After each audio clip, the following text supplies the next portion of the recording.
aí, meu povo, Geografia 2, capítulo 27, a crise na zona do euro. Durante a década de 1990, houve nos Estados Unidos um grande investimento no setor imobiliário, com o objetivo de aumentar o número de compradores. Os bancos concediam empréstimos para as pessoas que desejassem comprar um imóvel e eram apoiados por empresas que compravam os créditos dos bancos. Dessa forma, era possível que um grande valor fosse financiado pelo banco ou pela empresa para estimular a venda de imóveis e aquecer o mercado imobiliário. Porém, com toda a dívida, essa também precisava ser paga. Contudo, a maioria das pessoas estimuladas a comprar imóveis por meio de crédito bancário não conseguiu pagar a dívida. Assim, os calotes em 2005 somavam-se a 20 bilhões de dólares e em 2008 o número chegava a 170 bilhões. Com isso, alguns bancos não conseguiram se reestruturar e acabaram falindo. A crise de 2008, que ficou conhecida como a crise das hipotecas subprime, levou ao colapso o grande banco Wall Street e provocou impactos em dezenas de outros países, afetando igualmente o comércio internacional e criando tensões nas economias majoritariamente exportadoras, como a do Brasil. 2 anos mais tarde, a crise acabou chegando à União Europeia. Mesmo apresentando uma economia solidificada, a União Europeia naquele momento possuía uma enorme dívida pública ocasionada por gastos excessivos e despesas maiores do que as receitas e insuficiente lastro de reservas. Na Grécia, a dívida alcançava uma marca de 148,6% do PIB em 2010, ficando na casa dos 340,2 bilhões de euros. Quando os números foram divulgados, instalou-se a desconfiança de que o governo grego não conseguia honrar os compromissos, e os investidores eles começaram a ser mais cautelosos antes de comprar ações e títulos europeus. Logo depois da Grécia estava a Itália, cuja dívida era de 118,4% do PIB, em seguida Irlanda, Portugal e Espanha. Esses 5 países eles são conhecidos pela sigla PIGS, formada pelas iniciativas de seus nomes em inglês. A questão do mercado de ações na Europa. A recente crise econômica na Europa, ela assustou os investidores e trouxe algumas limitações para quem opera no mercado de ações e outros setores financeiros. Existem muitas dúvidas sobre o destino do mercado de ações europeus, principalmente porque a maioria das economias ela esperava uma recuperação gradual após a crise. Afirma-se que a queda do preço das ações demorou mais para acontecer do que esperado, já que uma crise afeta diretamente o mercado e tende a desvalorizar esses títulos. Isso ocorreu porque os governos injetaram dinheiro nos principais bancos como uma forma de estancar a estabilidade e desacelerar a queda das bolsas de valores. Mas isso não significou a anulação dos efeitos da crise. Com a depreciação de uma moeda, diminuiu seu poder de compra. No caso do euro, o problema é grave devido à sua importância nas trocas internacionais e ao tamanho das economias às quais ele serve de base de troca. Então, nesse sentido, a perda do valor do euro relativo ao dólar norte-americano e às outras moedas afeta as bolsas do mundo inteiro, o que mostra a fragilidade econômica dos tempos atuais. Deve-se reconhecer também que as mudanças nos preços das ações antecipam o que pode ocorrer na economia produtiva do mundo inteiro, pois antes mesmo da ciência econômica vem o receio dos investidores. Assim, a Europa deve reduzir o seu consumo internacional, pois à medida que o ouro perde valor, os produtos estrangeiros ficam mais caros para os europeus. Além disso, quem usa o euro como moeda para investimentos fica suscetível a migrar seus recursos para outras moedas.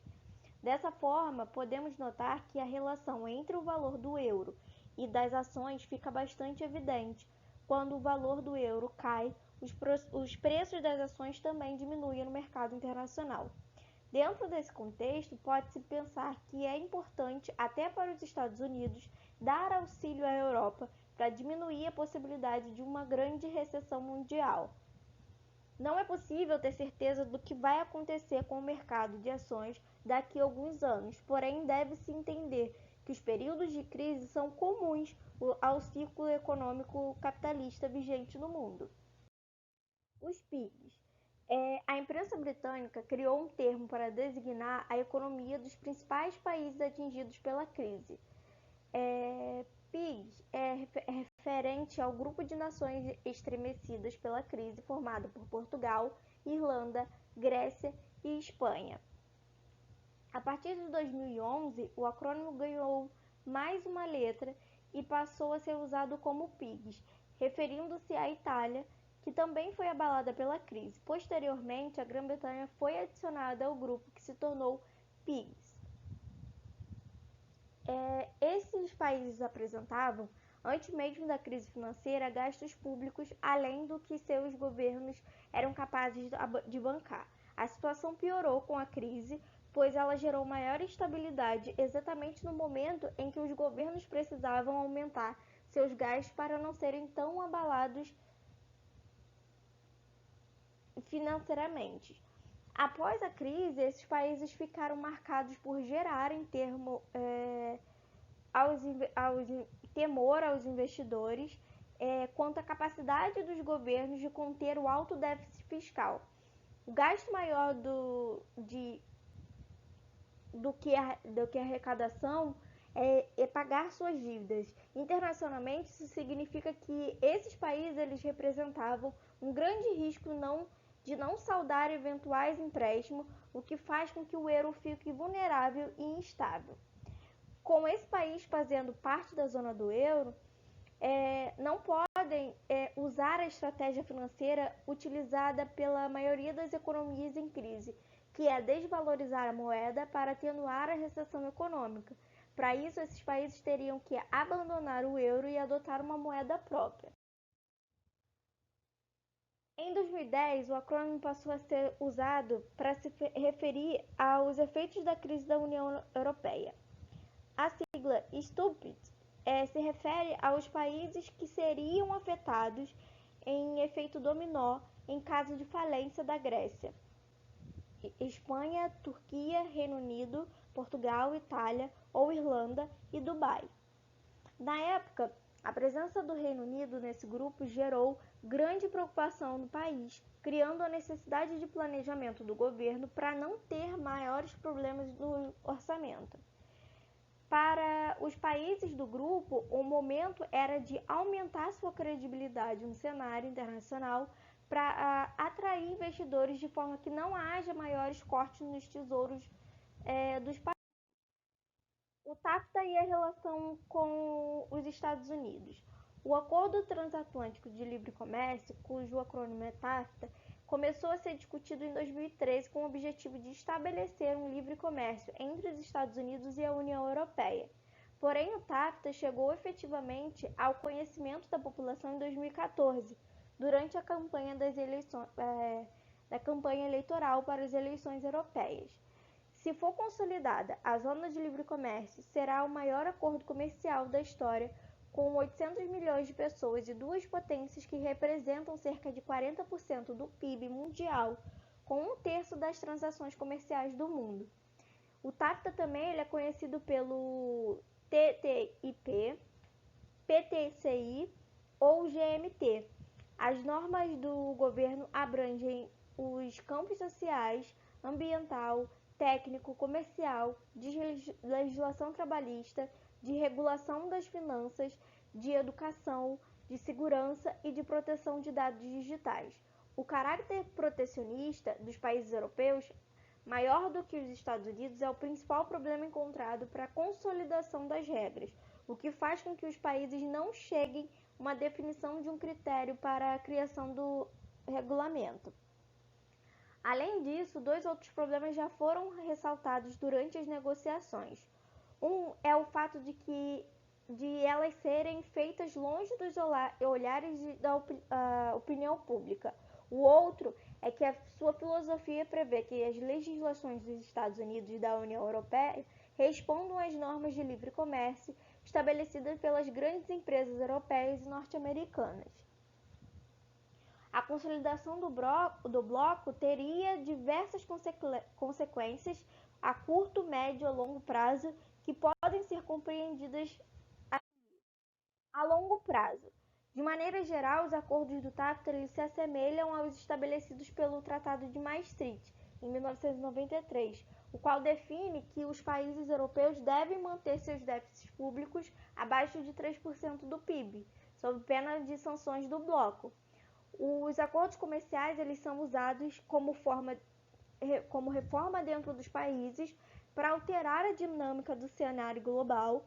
No caso do TAFTA, os princípios definidos para as relações comerciais a longo prazo são a liberação, quebra de monopólios públicos dos países, de forma que as operadoras públicas e as empresas privadas tenham chances iguais nas negociações, não discriminação, impedindo aos países de favorecer as empresas nacionais em relação às concorrentes estrangeiras, não expropriação, possibilidade de criação de tribunais de arbitragem capazes de resolver as questões de quebra de regras e cobrar multas dos países que expropriarem os lucros de empresas. Isso protege a liberdade das empresas privadas.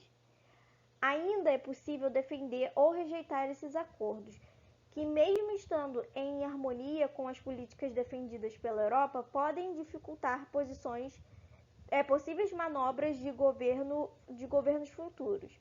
Caso a Europa firme o acordo e depois de alguns anos queira anulá-lo, ainda estará comprometida com os Estados Unidos, pois esse tipo de tratado funciona como uma cláusula fechada, permanecendo ativo de 10 a 20 anos após a sua anulação. A médio prazo, com a zona de livre comércio, o preço dos produtos ele sofrerá sensível mudança. Tecidos, carros, certos produtos agrícolas, eles podem apresentar queda no preço, graças à ausência de tarifas alfandegárias, ao passo de que o preço dos medicamentos pode aumentar devido ao protecionismo intelectual dos laboratórios. Caso os Estados Unidos concordem em vender o seu gás de xisto para a União Europeia, isso resultará em redução do valor da energia na Europa. De modo geral, os princípios beneficiados serão as empresas, que aumentarão suas exportações e poderão se instalar em qualquer país que tenha assinado o acordo, em busca de melhores condições de produção. A curto prazo, o aumento da credibilidade da Comissão Europeia, que era tida como opaca e inacessível, recentemente muitas ONGs e especialistas pediram a não criação dos tribunais de arbitragem, o que está sendo revisado pela Comissão Europeia. E é isso, meu povo. Dúvidas, escrevam nos comentários e até o próximo vídeo.